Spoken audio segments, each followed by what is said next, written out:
Hello, I'm Josephine Sellers and I'd like to welcome you back to the Awakening TV channel. Today it really is my great pleasure to introduce Pam Mooney.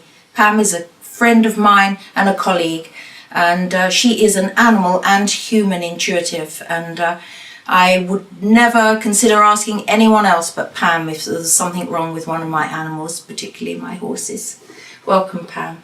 Morning, Josephine. Nice to be here with you today, and I suppose I really need to ask, for the benefit of the viewers, how you came to be doing this wonderful work that you do. Well, it was about 12 years ago. I became quite ill with breast cancer. Things were looking very, very bleak, and I had to give up my career of 37 years, and I started a natural approach of trying to heal my body. I turned my back on the conventional medicine that was offered and find a natural way to heal my body. And while I was doing this, I did several little courses of hair analysis with oils and psychic work, and I realised how, with the ability that I had, because I was very clairvoyant and clairaudience, clairsentience, the ability I'd had from a childhood, I could put the whole thing together and then start to heal people. I had to pay back. I'd been given a gift, an extension of life, and it was my place now to help heal others, to stop them suffering the pain that myself and my family went through. That's a wonderful story. It's an inspirational story, Pam. I also know from ancestrally your father was connected to horses. You had relatives connected to that line as well, didn't you? Yes, my great-grandfather was a veterinary surgeon. He died in China in the Boxer Revolution, and my grandfather on the other side, he was chosen in the First World War to deal with the horses that had to take the ammunition up to the front, because he had the ability of keeping them very calm. So I've been brought up with horses all my life. My grandfather actually brought me up from a baby, so I'd been working with horses all my life. So you had this wonderful foundation. I did, yes. And your illness turned you back to go in service to them, really.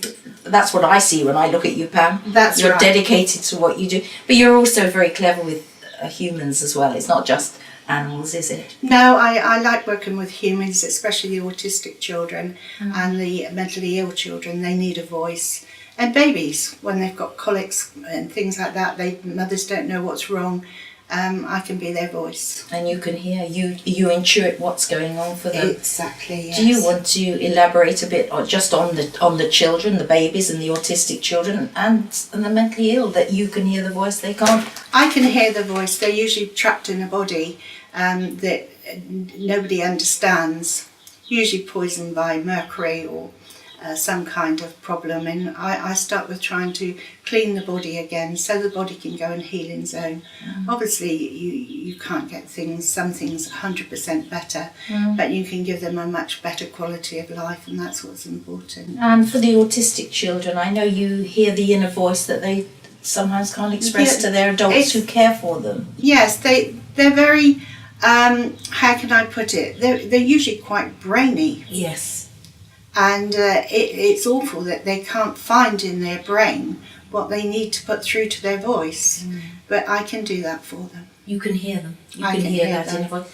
And Yes. it's not unusual then that horses often work as wonderful therapists to autistic children, don't they? They do. They recognise them straight away. They do, and they're drawn to them. So it's about this level of communication that is beyond voice, isn't it? It is, yes. It is. Yeah. So shall we move across to the animals and horses particularly? I know you're passionate about horses and I'm passionate about horses, and well, I could tell half a dozen anecdotal stories of the work that you've done for my horses that have been astounding, that has, blown the vets off their feet. So I want to ask you, how do these horses communicate what's going on? Again, it's about that inner voice, but how do you see it? Do you hear it? Do you feel it? They communicate in all different ways. Some were just talking voice. I can hear their voices. Some will show me pictures of what's going on. Sometimes I sense it. I feel their pain. in a part of my body. Very often I will do a psychic scan and step inside the horse's body so that I can actually feel exactly what's going on, what muscle is pulling. The exact muscle. Yeah. I also know you use dowsing as the add-on to all of that. Yeah, as I well. do use dowsing to confirm it all. Just to make sure we're going down the right road. Yes, and I've seen all those great charts you work with. It's very thorough, isn't it? I do go in great intense. detail because sometimes a veterinary surgeon may need a detail. When it's muscular, it's very difficult for them to pick it up. And I can go into detail exactly what muscles are causing the problems. Yes, and all the internal organs. I know I've seen your charts. They're huge, Yeah, aren't they? I tend Pages of testing. It does. It takes me about an hour and a half, 2 hours to go through it. And I try to work all the glands and all the internal organs. I want them all working as near 100% as possible. So I work on a percentage of everything in the body. I know that you then go on to recommend the required supplements and Yes, treatment. if the body's got the right things to heal itself with, it's very clever how it can turn itself around. And I know you have a lot of stuff for horses as well, natural products that. We do. We source as much near to nature and natural as possible, as much organic as we can, and we don't use chemicals here. This is completely banned in this house. Important part of me getting better because I was a hairdresser, I was dealing with chemicals all the time, and very often that's all we've got to do to somebody or a horse is take out what's causing the problem. And that can be chemicals and, It can be unnatural chemicals. Substances and products. Exactly. But of course, so much of the products we do use are unnatural, aren't they? They are, very much so. And horses have to be vaccinated every year if they're dealing in eventing circles. And then you've got binders and things that So you aren't can nice. help get those binders and those. That's right, yes. We've got a wonderful product now that we can get to deal with this without damaging the liver and the kidneys when we're bringing it back through.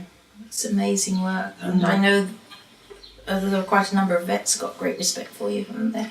Yes, sometimes they don't quite know where I'm coming from, but once they actually see my work, and I've got nothing against vets, they put a lot of time into training, a lot of money, but sometimes there's things that they need, like earth energy problems, that may be the only thing that's causing the problem with the horse. Yes, can you elaborate on that for Yes, people? phone towers, for instance. A phone tower can really affect a horse right up to about 1.5 miles away if it's in the line of signal. And that would make the body very acidic, and they would never be able to alkalise. Their liver would be working under terrific stress trying to cleanse the body all the time. You've got geopathic, which is an earth energy that's coming from the ground. We've got an underwater channel where probably a phone tower or something else electrical is above it, and that affects the water underneath, and eventually it will throw up a disruptive problem with the body somewhere. And we've got all the natural things we source from Russia inexpensively to neutralise the problem. Radon gas, that's becoming quite bad in this country now. We've had a lot of earthquakes, especially in Cumbria up through there, and the platelets of the earth move. And then if you've got granite down 60 to 100 feet, that causes problems. In Norway, you can never sell a house now unless it's had a radon gas Really? Okay. survey on it. So respect for the subtle influences these things have upon us. I know you do have devices and ways of deflecting that, don't you, away from people and in their homes and animals and horses? Exactly.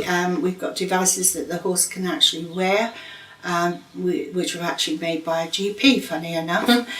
We've also managed to get a product out of Russia that is very good with electro, and with geopathic we just add copper to it, and that would neutralise the situation. So it neutralises it rather than deflects some? Yes, I don't like moving a ley line or something. I can move it into the space of somebody else. That's not quite fair. No, that's right. I tend to neutralise the field that the horse is in, so that it can live a happy alkaline life. Yes, it's a bit worrying that so few people are aware of this, because I actually went to see somebody's horses yesterday to deliver a product, and they actually had the telephone mast in their field, and there were 3 horses in the field, and can you find the courage to speak out and say to them, do you know how dangerous this is? They are quite dangerous. Some of them aren't quite so bad, and it depends where the signal is going.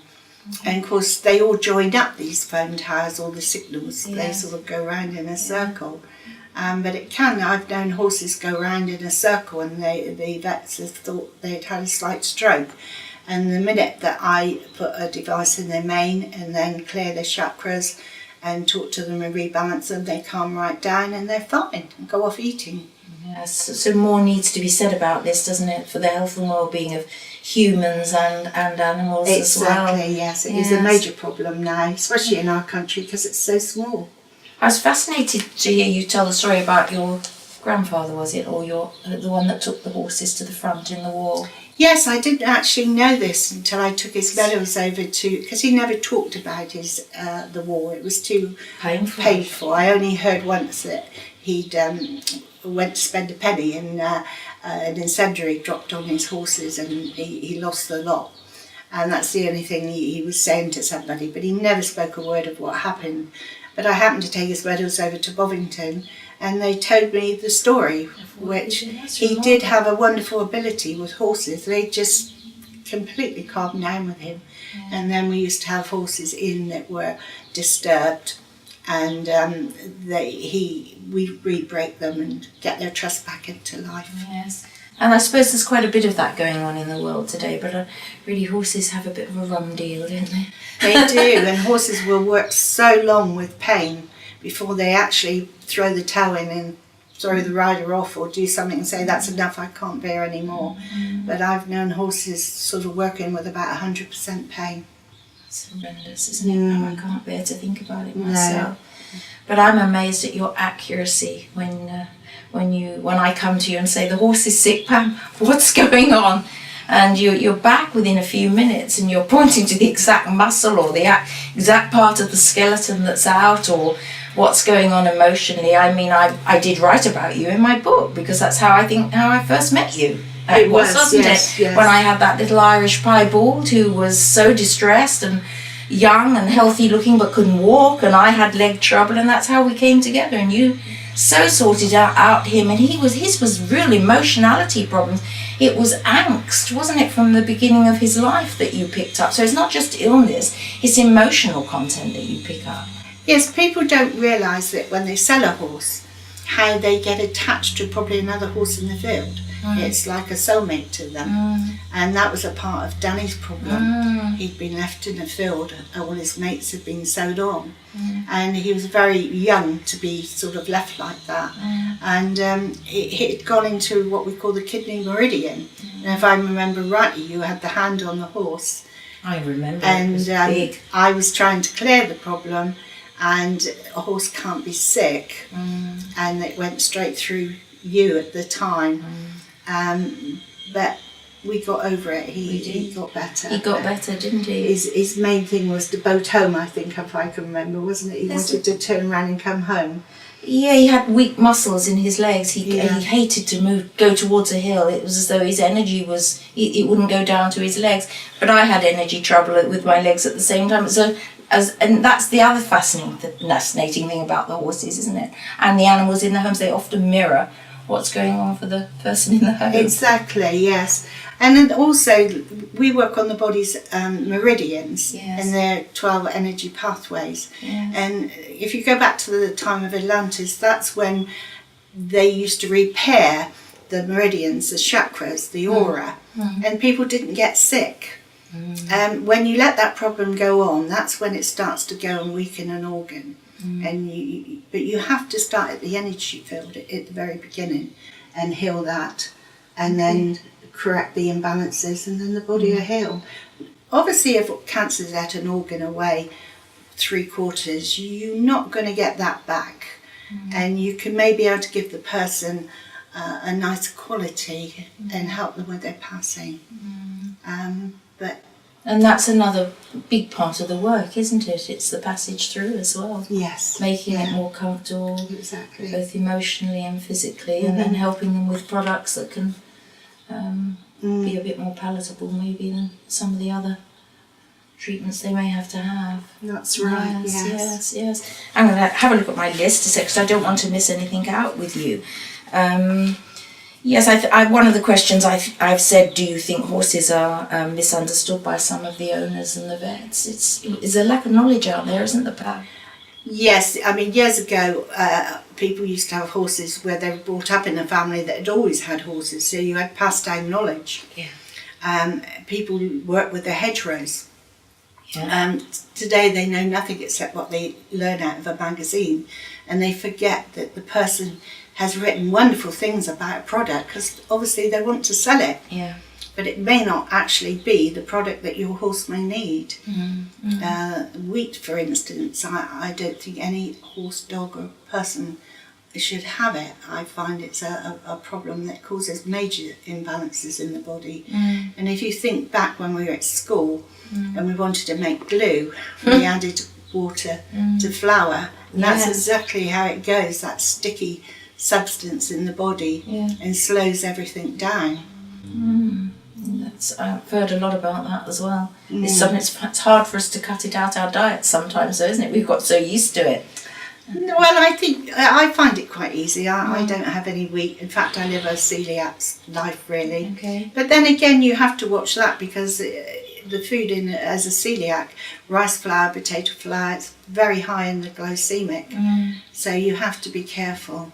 You've got to get the balances You've right. got to, it's all about balance. It's all about balance in our life, balance out in the environment, watching all these energy fields coming off of everything. Yes. We're a bit overpopulated, aren't we? We are. We're a very small country for the amount of people we've got in it. Yes. So I'm particularly fascinated. Last week, when I had a horse that went lame overnight with a foot abscess, and you were actually able to pinpoint the exact point, and he's a big horse with a very big foot, the exact point where that was. And as you know, when the vets come, they'll test the whole foot, they'll pare a lot away, they'll use those pinchers all around and still not hit the patch, because you've got a horse with a big thick sole. It's not that easy. But you went to the actual point, Pam. Yes, by talking to Danny, he could tell me which foot it was. Yeah. And then I was asked him about the frog, and then I work on the heat. So I'm looking for heat in the foot, and I found that the heat was coming from just off the point on the right side of the. So that was the point of infection. Is that how? Did you do that by dowsing or by him telling you? Because I know you'd got. I actually did that bit by dowsing. Yeah. I asked the question, can you show me where the heat is? Yes. And then I have a diagram of a foot. Okay, so I knew exactly what it was. So when the vet came to me, and I'm trying to say it's quite difficult for not to let them do the whole gambit first, which I understand, that's the natural way for them to do it. They're trained, they've got to be very thorough and hope they hit the spot. But she went right round the foot and actually came to that, and when she paired that away, she found it there, and I think, it's quite hard to say, look, actually you need to go in there. Yeah. But I really would like to tell that story about the week before when my horse had an accident when a large firework had been let off, and you actually saw the accident. So what did you have there? A flashback, if you could explain that. That was Merlin, wasn't it? Yes. He gave me a flashback of him flighting. Yes. You know, when you come up to a horse, this near side, is this prey side, that's where the prey comes out, and then they always go to the right, so he twisted himself right round, and his intercostal muscles, these are the muscles through the rib cage, had twisted and tightened up and knotted with the fear. Yes. And it was causing him breathing problems. Yes. So he actually showed me a picture, but then he actually showed me the pain he was in, so I could see that these muscles were pulling the diaphragm down on the respiratory, and he just couldn't breathe properly. And you were 100% accurate. And I need to say that a vet didn't pick it up. It wasn't until we brought the body worker in, the chiropractor and masseur, who felt the skeleton, who confirmed absolutely everything you'd said. And that's happened so recently for me, so that's really big in my mind. But I've also had you working and seen you working with horses out on the field with your pendulum, working down their energy lines. They love it, Pam, don't they? I haven't had a horse yet that doesn't like it. I always ask their permission, can I come into them and work with them? And very often if a horse is nervous, it's been knocked about, I may sit with it for a while and let it come to me till the trust is built up. And then very often I'll work with the Reiki, the healing, so that they suddenly feel, well, this person's quite safe with me and I can tell them everything. And I've seen them.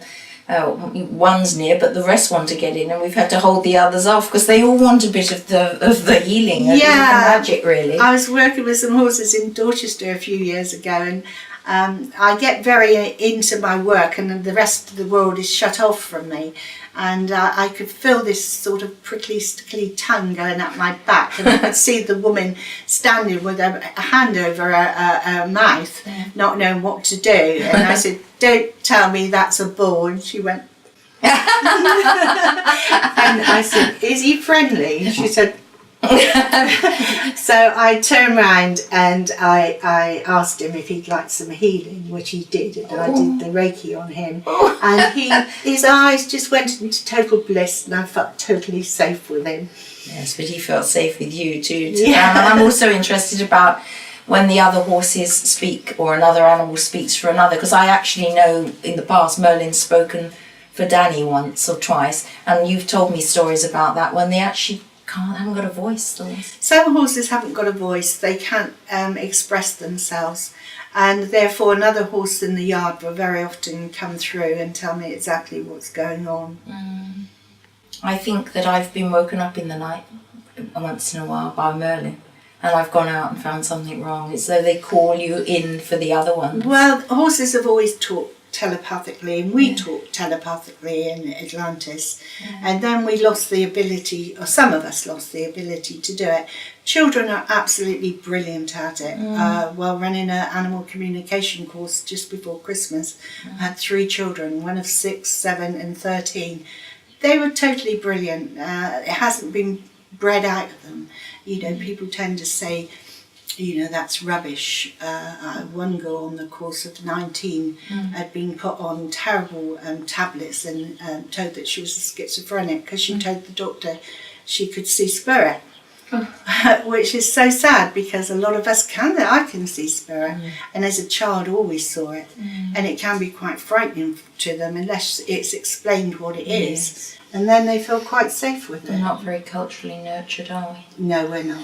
But it's coming out. The change is coming. Yes. Well, Pam, it's beautiful to speak to you. I don't know if there's any other questions that I could ask you that would inspire people, or if you have any major message you want to put out for horses and people. I think people should take time in sitting and looking and watching their horse.